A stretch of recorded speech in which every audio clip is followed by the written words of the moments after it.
जय दुर्गा माँ। आइए सुनते हैं दुर्गा सप्तशती का दूसरा अध्याय।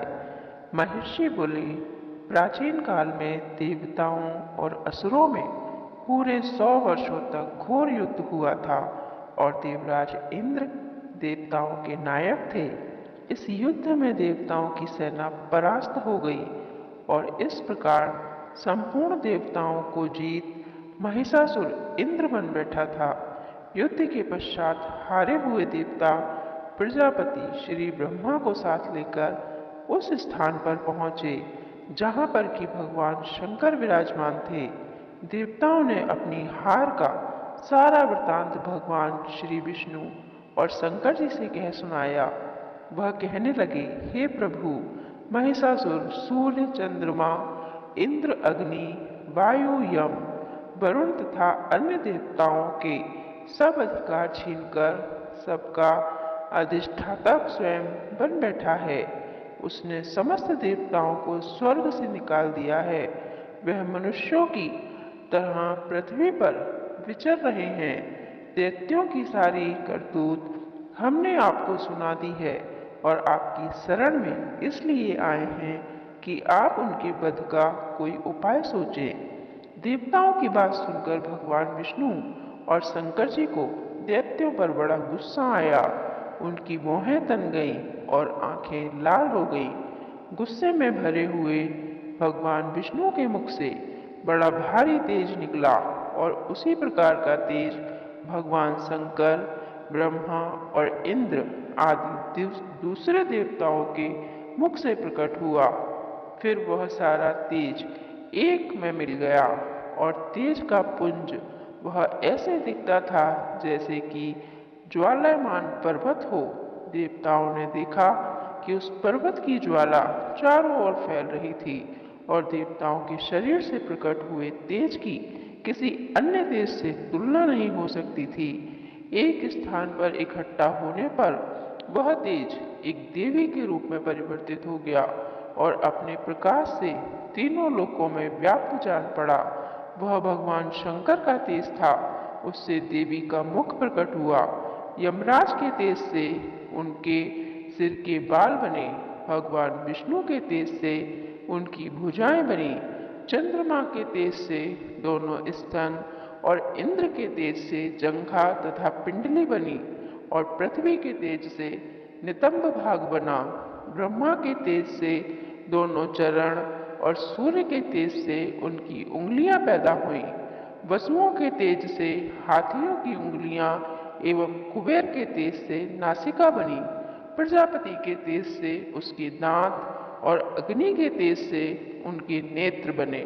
संध्या के तेज से उनकी भौएं और वायु के तेज से उसके कान प्रकट हुए। इस प्रकार उस देवी का प्रादुर्भाव हुआ था। महिषासुर से पराजित देवता उस देवी को देखकर अत्यंत प्रसन्न हुए। भगवान शंकर ने अपने त्रिशूल में से एक त्रिशूल निकालकर उस देवी को दे दिया और भगवान विष्णु ने अपने चक्र में से एक चक्र निकालकर देवी को दे दिया। वरुण ने अपने चक्र में से एक चक्र निकालकर देवी को दिया। वरुण ने देवी को शंख भेंट किया। अग्नि ने उसे शक्ति दी। वायु ने उसे धनुष और बाण दिए। सहस्त्र नेत्रों वाले श्री देवाराज इंद्र ने उसे अपने वर्ष से उत्पन्न करके वर्ष दिया और ऐरावत हाथी का एक घंटा उतार कर देवी को भेंट कर दिया। यमराज ने उसे काल दंड में से एक दंड दिया। वरुण ने उसे पास दिया। प्रजापति ने उसे स्फटिक की माला दी और ब्रह्मा जी ने उसे कमंडलू दिया। सूर्य ने देवी के समस्त रोगों में अपनी किरणों का तेज भर दिया। काल ने उसे चमकती हुई ढाल और तलवार दी। उज्ज्वल हार और दिव्य वस्त्र उसे भेंट किए और इसके साथ ही उसने दिव्य चूड़ामणि दी।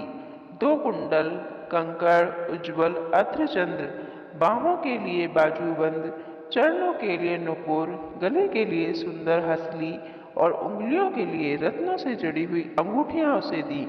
विश्वकर्मा ने उसको फरसा दिया और उसके साथ ही कई प्रकार के अस्त्र और अभेद कवच दिए। और इसके अतिरिक्त उसने कभी ना कुम्हलाने वाले सुंदर कमलों की माला भेंट की।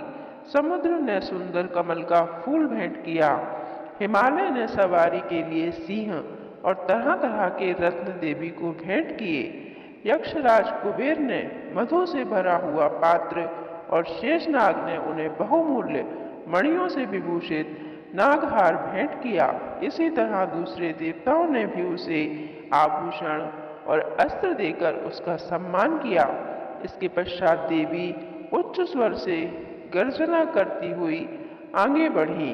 उसके इस भयंकर नाद से आकाश गूंज उठा। देवी का वह उच्च स्वर से किया हुआ सिंहनाद समा न सका। आकाश उनके सामने छोटा प्रतीत होने लगा। उससे बड़े जोर की प्रतिध्वनि हुई, जिससे समस्त विश्व में हलचल मच गई और समुद्र कांप उठे, पृथ्वी डोलने लगी और सबके पर्वत हिलने लगे। देवताओं ने उस समय प्रसन्न हो सिंह वाहिनी जगत जननी देवी से कहा, हे देवी तुम्हारी जय हो। इसके साथ महर्षियों ने भक्ति भाव से विनम्र होकर उनकी स्तुति की। संपूर्ण त्रिलोकी को शोकमग्न देखकर दैत्यगण अपनी सेनाओं को साथ लेकर हथियार आदि सजाकर उठ खड़े हुए। महिषासुर के क्रोध की कोई सीमा नहीं थी। उसने क्रोध में भरकर कहा, यह सब क्या उत्पात है। फिर वह अपनी सेना के साथ उस ओर दौड़ा जिस ओर से भयंकर नाद का शब्द सुनाई दिया था, और आगे पहुंचकर उसने देवी को देखा, जो कि अपनी प्रभा से तीनों लोकों को प्रकाशित कर रही थी। उसके चरणों के भार से पृथ्वी दबी जा रही थी। माथे के मुकुट से आकाश में एक रेखा सी बन रही थी और उसके धनुष की कंटोर से सब ओर क्षुब्ध हो रहे थे। देवी अपने सहस्त्र भुजाओं को संपूर्ण दिशाओं में फैलाए खड़ी थी। इसके पश्चात उनका दैत्यों के साथ युद्ध छिड़ गया और कई प्रकार के अस्त्रों शस्त्रों से सब दिशाओं में उदस्सित होने लगी। महिषासुर की सेना का सेनापति छिचुर नामक एक महान असुर था। वह आगे बढ़कर देवी के साथ युद्ध करने लगा और दूसरे दैत्यों की चतुर्गणी सेना के साथ चामर भी लड़ने लगा और 60,000 महारथियों को एक साथ उद्रग नामक महादैत्य आकर युद्ध करने लगा और महाहनु नामक असुर 1 करोड़ रथियों को लेकर असीमोला नामक असुर 5 करोड़ सैनिकों के साथ लेकर युद्ध करने लगा। वास्यकार नामक असुर 60 लाख असुरों के साथ युद्ध में आ डटा। बिडाल नामक असुर 1 करोड़ रथियों सहित लड़ने को तैयार था। इन सब के अतिरिक्त और भी हजारों हाथी और घोड़े साथ लेकर लड़ने के लिए तैयार थे। इन सब के पश्चात महिषासुर करोड़ों रथों, हाथियों और घोड़ों सहित वहां आकर देवी के साथ लड़ने लगा। सभी असुर तोमर, भिंदीपाल, शक्ति, मूसल, खड़गों, फरसों, पट्टियों के साथ रणभूमि में देवी के साथ युद्ध करने लगे। कई शक्तियां फेंकने लगे और कोई अन्य शस्त्रादि। इसके पश्चात सबके सब दैत्य अपनी अपनी तलवारें हाथों में लेकर देवी की ओर दौड़े और उसे मार डालने का उद्घोष करने लगे। मगर देवी ने क्रोध में भरकर खेल ही खेल में उनके सब अस्त्रों शस्त्रों को काट दिया। इसके पश्चात ऋषियों और देवताओं ने देवी की स्तुति आरंभ कर दी और वह प्रसन्न होकर असुरों के शरीर पर अस्त्र शस्त्रों की वर्षा करती रहीं। देवी का वाहन भी क्रोध में भरकर दैत्य सेनाओं में इस प्रकार विचरने लगा जैसे कि वन में दावानल फैल रहा हो।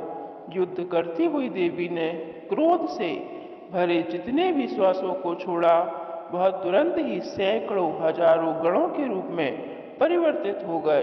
फरसे, भिंदीपाल, खड़ग तथा पट्टिश इत्यादि शस्त्रों के साथ दैत्यों से युद्ध करने लगी। देवी की शक्ति से आगे बढ़े हुए गण दैत्यों का नाश करने लगे।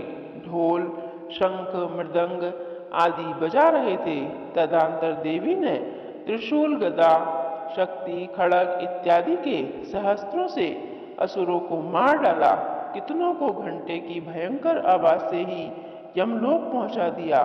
कितने ही असुरों ने उनके पास में बंधकर पृथ्वी पर घर घसीटा, कितनों को अपनी तलवार के टुकड़े टुकड़े करते हुए आगे बढ़ गई और गदा की चोट से धरती पर सुला दिया। कई दैत्य मूसल की मार से घायल होकर रक्त बमन करने लगे और कई सूल से छाती फट जाने के कारण पृथ्वी पर लेट गए और कितने की बाण से कमर टूट गई। देवताओं को पीड़ा देने वाले दैत्य कट कट कर मरने लगे, कितनी की बाहें अलग हो गईं, कितनों की ग्रीवाएं कट गईं, कितनों के सिर कटकर भूमि पर लुढ़क रहे थे, कितनों के शरीर बीच में से कट गए और कितने की जांघाएं कट गईं।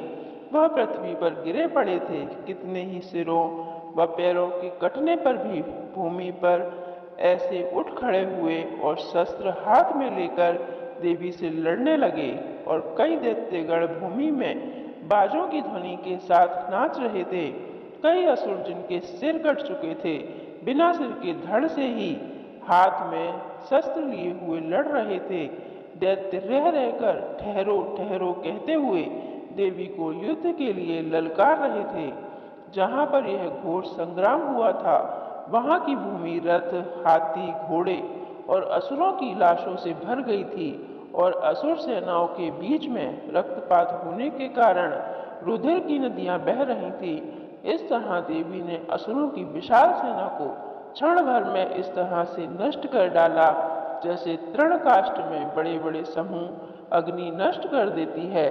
और देवी का सिंह भी गर्दन के बालों को हिलाता हुआ बड़ा शब्द करता हुआ असुरों के शरीर से मानो उनके प्राणों में ढूंढ रहा था।